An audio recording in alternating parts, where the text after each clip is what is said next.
Hello बच्चों, आइए हम प्रश्न देखते हैं। प्रश्न है हमारा, जीवित प्राणी मृदा पर कैसे निर्भर है? क्या जल में रहने वाले जीव संपदा के रूप में मृदा से पूरी तरह स्वतंत्र है? तो इसके लिए सबसे पहला बच्चों हम देखेंगे हमारी मुख्य अवधारणा।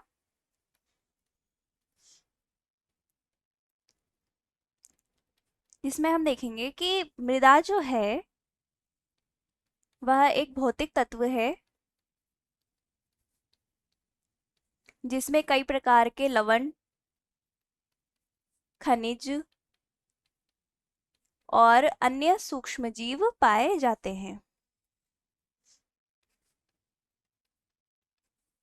तो बच्चों, ये जो मृदा है वह एक तरीके से घर का कार्य करती है।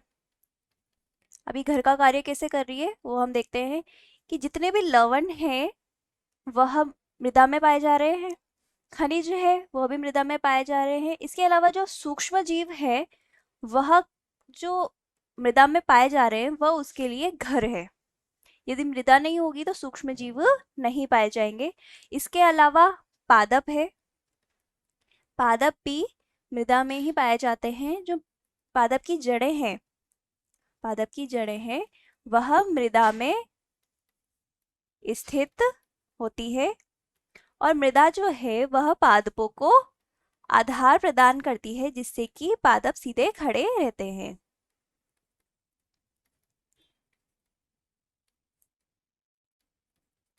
इसके अलावा मृदा जो है बच्चों वह जल जल का धारण किए रहती है जिससे कि पादपों की जड़ें जल को अवशोषित कर सके और अपने अंदर समायोजित कर सके।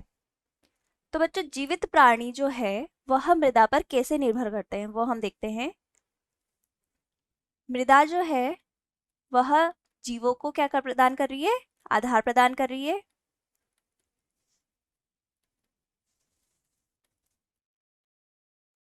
जैसे कि हम इसका उदाहरण ले लेते हैं, पादप।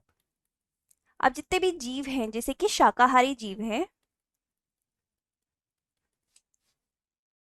वह करते हैं पादपों का भोजन। पादप क्या है? इनके भोजन है। यदि पादप नहीं होंगे तो शाकाहारी जीवों को भोजन प्राप्त नहीं होगा, तो वह जीवों की मृत्यु हो जाएगी। अब ये जो शाकाहारी जीव है इनका भोजन है, ये भोजन है मांसाहारी जीवों का। तो यदि मृदा नहीं होगी, एक बार के लिए हम मान लेते हैं कि मृदा नहीं है, तो यह जीवों यानी कि पादपों को आधार भी प्रदान नहीं करेगी। यदि पादपों को आधार प्रदान नहीं करेगी तो पादप भी नहीं होंगे। यदि पादप नहीं होंगे तो शाकाहारी जीवों को भोजन नहीं मिलेगा और मांसाहारी जीवों को भी भोजन नहीं मिलेगा। तो बच्चों, इससे क्या होगा? इससे यह होगा कि जीवों का संतुलन जो है वह अव्यवस्थित हो जाएगा। ठीक है। अब हमसे पूछा जा रहा है कि क्या जल में रहने वाले जीव संपदा के रूप में मृदा से पूरी तरह स्वतंत्र हैं? तो बच्चों, ऐसा बिल्कुल भी नहीं है, क्योंकि जल में रहने वाले जीव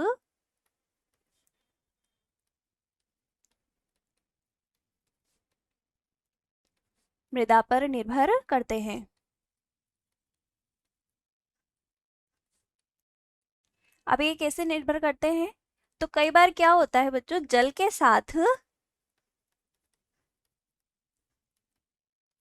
मृदा जो है वह बहकर जलाशय में चली जाती है। अब इस जलाशय में क्या होता है? तल पर मृदा का जमाव होता है जिससे कि इसमें जलीय पादपों का स्थान बनता है और उन्हें आधार प्रदान होता है। अब ये जो जलीय पादप है इनको कौन ग्रहण करता है? इनको जलीय जीव ग्रहण करते हैं और वह भी मृदा पर निर्भर होते हैं। तो बच्चों, आशा है आपको उत्तर समझ आ गया होगा। धन्यवाद।